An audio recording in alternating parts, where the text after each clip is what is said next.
Some people take the things of God seriously, but others don't.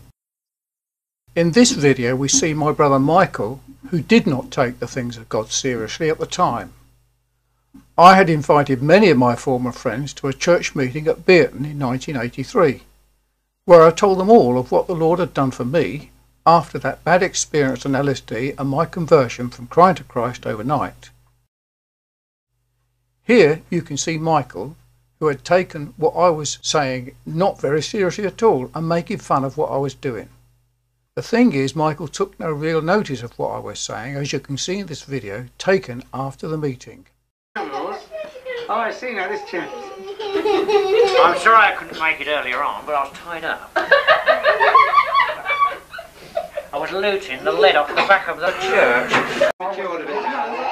If there was not the hooligans all there, I must have put on, as he was describing all the old criminals and rogues that were congregated there, I would have put it on. And then let him take the video. So they could have had a bit of a laugh as well as... Yeah.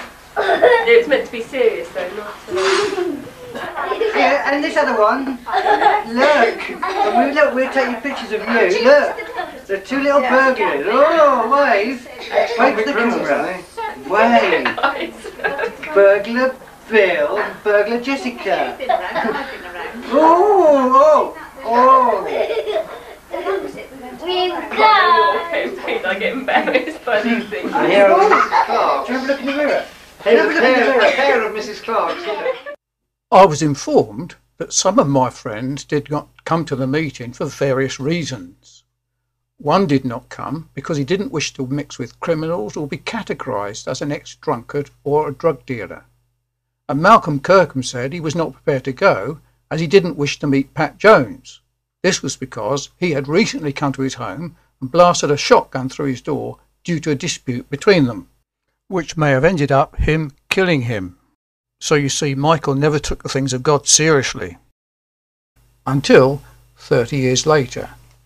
And that was when he came to an end of himself after serving 5 years of a 16-year prison sentence in the Philippines. He too turned his life round from crime to Christ, as told in our book Trojan Warriors.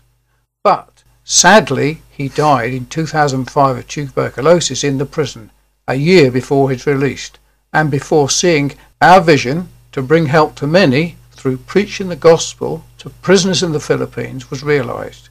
Now view our video, Reformed Crook.